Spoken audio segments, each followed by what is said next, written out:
So the nun says, 20 bucks, same as in town. Oh, hi. Didn't see you there. Welcome to another Sunday Ramble. I'm Steven the Mini Scratcher, and I am your host for this particular episode of Video Goodness. Yeah. So, what's on the agenda for today? What are we going to talk about? We're going to talk about materials, which for anybody that builds is an important subject. For those of us who scratch build, they present certain unique opportunities and obstacles. So I'm going to talk a little bit about my process and how I obtain materials and what I like to work with whenever possible. Now, having said that, as a scratch builder, I like to make my own stuff.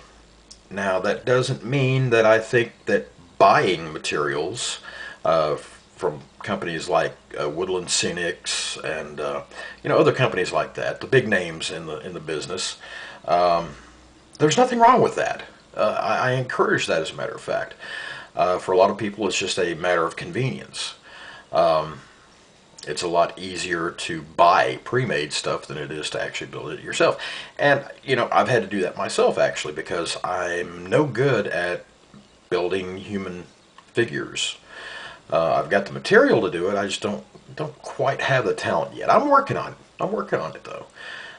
So I had to buy some figures. I'm still going to have to do some modifying to my main bad guy. He's still kind of wimpy looking. I'm going to beef him up a little bit, make him a little bit taller, make him a little, heftier, whatever. Excuse me. But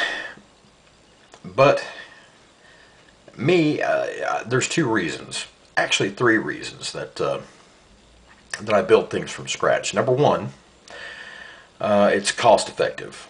Most of the time, it's cost effective for me anyway, because I tend to use a lot of found materials, materials that other people would normally throw away, throw in the trash, and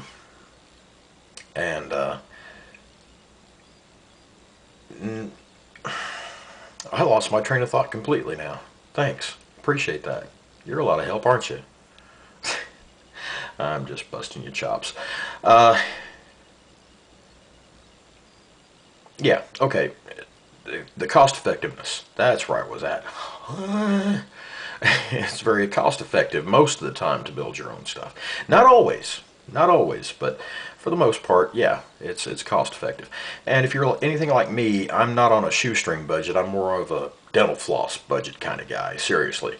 Um, you've heard of a fixed income. I'm on a very broken income, to be quite honest. So I look for things that can be reused. Reusing, repurposing, that's the name of the game. And of course, I've talked before about my fondness for using natural elements. So that's something I will always do, is use natural elements. But sometimes you have to just look around you to see things. For instance, this little item right here was once upon a time a storage container for diabetic test strips, blood glucose monitoring strips. So I had a few of those laying around, and I thought, you know what, I put those to use. At one time, I was dealing with small electronics parts and things of that nature, so I used them to hold small, tiny screws for a while. But this eventually, excuse me, turned into this, which is still too tall. Yeah, I've mentioned this before. I've still got to cut this down and make it a manageable size, but the point remains the same. It doesn't look anything like it used to.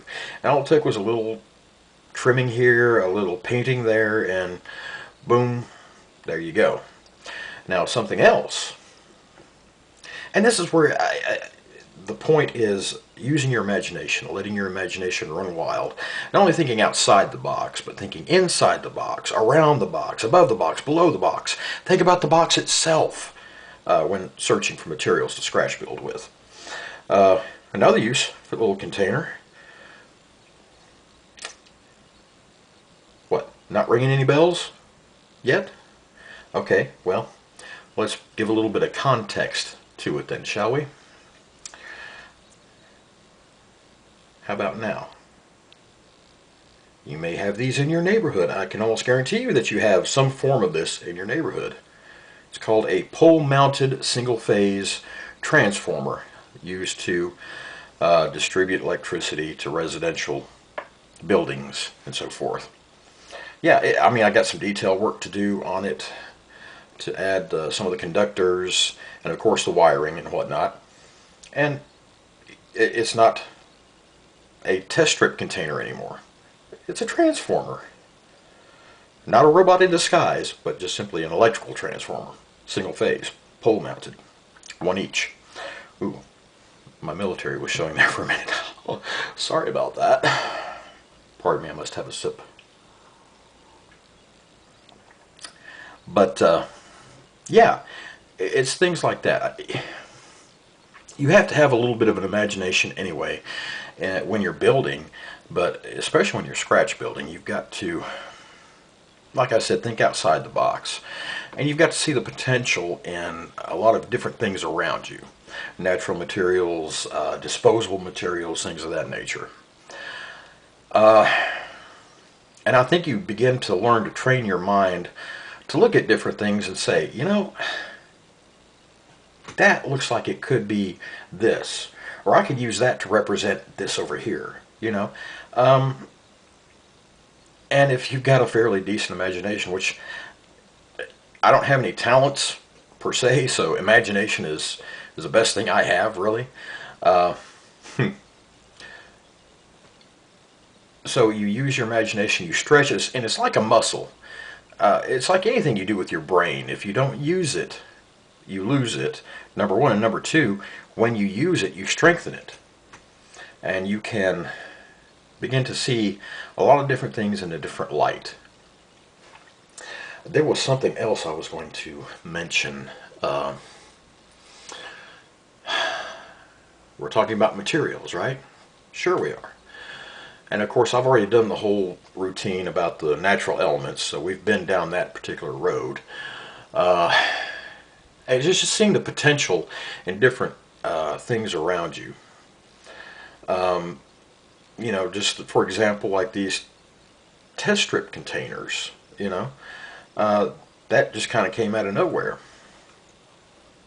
And, oh, okay, and I guess I should explain why in the world would you want to put a detail like a electrical transformer in your diorama? Well, the house that I'm building, I'm calling it the long pig cabin. Look up the term long pig. It's a cannibal reference. You'll Google it. You'll see what I'm talking about. But anyway, it's going to be lighted. It's going to have lights on the inside, and well, we haven't quite reached that stage in our technology where we can wirelessly transmit electricity to individual homes. We're getting close because we can charge cell phones wirelessly now, but we just simply can't transmit household electricity over the air like that. So the electricity's got to come from somewhere. It's a logic process. If you've got electricity, then you have to have electrical wiring, and it's got to come from somewhere. And of course, I'm not going to continue this thing where I have 6 extra feet of diorama just to follow a, you know, a power line down to a substation or something like that. No, I got it worked out in my head, you know. And yes, I have not been posting videos lately, and I apologize for that. It's just I got to a point in the build where I was starting to become frustrated because I needed to figure out how much area I was going to need for my base. And I really couldn't calculate that without having the footprint of the cabin itself.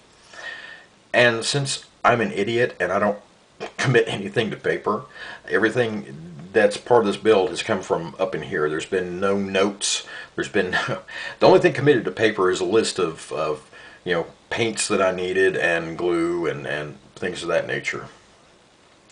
So I basically go against the cardinal rule of building anything. You know, I didn't draw out a plan. Oops. But I just don't work that way. I have a clear picture in my head of what I want this to be in the end. And so I finally just, you know, put my nose to the grindstone on getting at least the floor, the footprint of the cabin down, where I knew I had a visual representation of what I was doing, and I could work from that with no problem. And so now I've got the floorboards laid down for the living area and the area that I call the kill room and the front porch. The front porch runs the entire length of the front of the house. And I have 2 of the 5 walls finished. I've got 2 exterior walls done.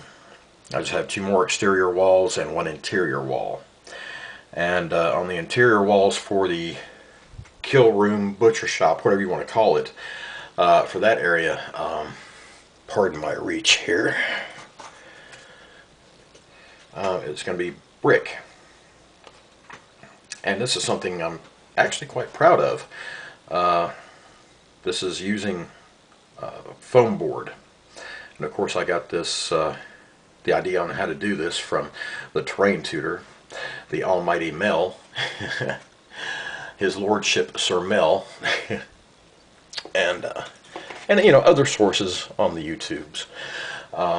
I constantly do research, constantly. I cannot express to you how grateful I am to have the internet where I can do a lot of the research that I do, because otherwise all this wouldn't be possible. Well, it would be possible, it would just be hellaciously difficult, is all I'm saying. So yeah, I haven't been posting videos as of late, and I'm behind on 2 tutorials that I wanted to do. The first one was on static grass. I'm going to hold off on that for a little bit because I've got some more proof of concept and experimentation to do before I do a tutorial. I hate calling the videos that I do tutorials because then it makes me seem like I know what I'm doing. And I really don't. As opposed to somebody like the terrain tutor who knows what he's doing, somebody like alternative artist who definitely knows what she's doing, Anthony Bragg Miniatures, he knows what he's doing. These are the people that can do tutorials. I don't feel qualified to do a tutorial, but or even an instructable. No, I can't call it. I don't feel comfortable calling it that, but I got to call it something, so I just call it a tutorial. And it's basically just saying, this is how I do it. This is the way that I've found to do. Not saying my way is the best way, because there are always alternative ways to do different things. And anyway, and the other one I was going to do, that I'm going to do, was a special request from alternative artist. Was my barbed wire, which actually I got it from another tutorial on YouTube, actually a couple of different ones. So I can't claim the credit for it, but I will be showing it in 3 different scales. One a larger scale, the next a mid scale that I use, and an even smaller scale that would be probably more appropriate for 28mm wargaming stuff. It's extremely fine wire, extremely fiddly work, as Mel would say, but it's doable, and I will show you how it can be done my way. Not necessarily the only way, but my way. You understand? You know what I'm telling you here? Look, okay? Sorry, I don't know why I went all mobster on you like that. Sorry about that. Okay, on to some other business right now. I've got 10 subscribers now. I've hit the double digits, which I know for a lot of you long time, more talented and more prolific YouTube users, 10 subscriptions is nothing. But to me, it really, really means a lot. I mean, honestly, being in all seriousness, from the bottom of my heart, that means a lot to me that I've got, you know, 10 people that want to see what I'm doing, that like what I'm doing and want to see what I'm doing. And I want to thank each and every one of you so much for subscribing. Everybody leaves comments. Techie, was it 1968? I think is the number. All I know is Techie. Anthony, you know who you are. You know, people like Anthony and Faye, alternative artist, for leaving comments. Anthony Bragg leaving comments. And it's great because it's not a bunch of self-serving patting on the back. It's you know, there's constructive criticism in there, as there should be, as there should always be. That way we learn and we grow and we do things better in the long run and put out a better product in the long run. Product like I'm selling something, but you know what I mean. But thank you all so much for watching. Thank you all for commenting, subscribing, all of it. It means more to me than I can tell you, and I really do appreciate it. I really, really do, from the bottom of my heart. All right, now I got myself sidetracked again, didn't I? Yes, you did, Steve. You certainly did, because you're an idiot. No, I'm not an idiot. Not completely, anyway. Well, I guess depends on if you ask my wife. Anyway, that's neither here nor there. Okay, wanted to thank my subscribers and my viewers. Oh, yes, and I need your help. Several things I need your help on. And again, I hate to use the term tutorial when it's something especially when it's something I've never done before, but I'm going to attempt to do. I've got two side projects, more related to the tool side of things. They're not projects as displays or whatever, but tools to use in the production of my build. The first is being a hot wire foam cutter, because I've seen several tutorials on how to make one out of an old computer power supply, which is what I'm going to attempt to do. And the second project is a DIY spray booth using actually an old vacuum cleaner. Excuse me, and I've done a lot of searches on that. In almost every video I've seen, except for one, people are using bathroom vent fans, or as I like to call them, fart fans, or they're using computer cooling fans, neither of which, in my opinion, now I used to work in the heating and air conditioning business briefly for one summer way back in the day, but what I remember about some of the training I had is that these things don't really move a lot of air efficiently. I happened to come across a video that was suggested to me yesterday that showed a lady who was using a shop vac for her air moving to extract the, you know, the particulates and whatnot. And that's more along the lines of what I was thinking. And I happen to have an old vacuum cleaner in the attic that I'm going to attempt. And if the motor works, I will continue forward. What I want to know, what I need from you guys is to let me know if you want a video on these projects to see how I do what I do. And it'll be on the fly. It'll be a non-tested shoot from the hip kind of thing. So it'll be sink or swim right there on the video. And I will post video regardless of success or failure. If there is a failure, I'll try again and do another video to show where I succeeded. But I mean, if that's something you would like to see it done, let me know and I will definitely do it. Okay. And the other thing that I want some help with is I need some of you creative folks out there to help me come up with a name for my diorama. I would like to have, you know, when the final product is finished, to have a little brass nameplate in the front engraved with the name of the diorama. And I want to be clever but not cutesy.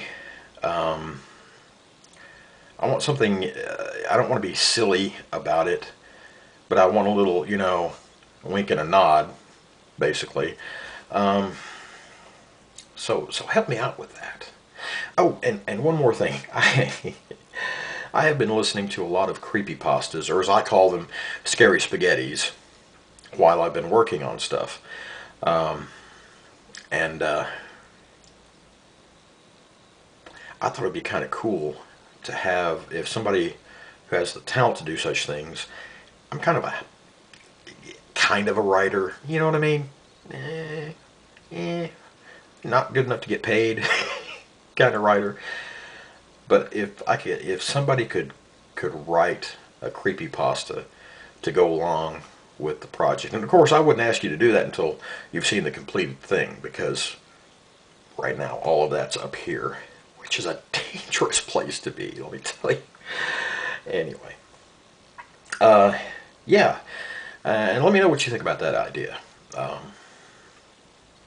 And just leave a comment in the area below there. And oh yeah, found out I needed contact lenses, or actually needed glasses. I didn't want glasses, so I wanted contact lenses. And this is what they sent me. That's gonna hurt going in. You know what I mean? Look at that. Oh yeah, that's gonna hurt going in. Just kidding. Just kidding. Anyway, I've taken up enough of your time. It's called the English language, Stephen. Learn it, live it, love it. Hopefully I'll see you in the next couple of days with more videos, and the first order of business is to get that barbed wire instructional video out, as I promised alternative arts that I would do. And I'm sorry it's taken me so long. It's just I got to a point on the project where I'm like, I've been focusing on the terrain stuff because, of course, the influence of the terrain tutor. Go figure, right? And so I was busy doing test projects and proofs of concept for that, and I just got sidetracked, and then I realized I really needed to get started on the building, and it was like, oh man, really? But I'm enjoying it now because everything has come together, yeah, not perfectly, but well enough, and it's starting to look good, and I'll have some videos showcasing my progress on that so far. I'll show you some, what I think is some pretty neat stuff. So, until then, thank you for watching. If you like it, give me a little thumbs up. Or if you don't like it, give me a thumbs down. I don't care. No such thing as bad feedback, right? Leave a comment if you feel like it, and let me know what you think about the ideas for the hot wire foam cutter and the spray booth, and tell me if you want videos on that or not. And any other thing you feel like discussing or questions you feel like asking, just ask away. I'm more than available most of the time. Yeah, so there you go. But again, thanks again. Take care and be well.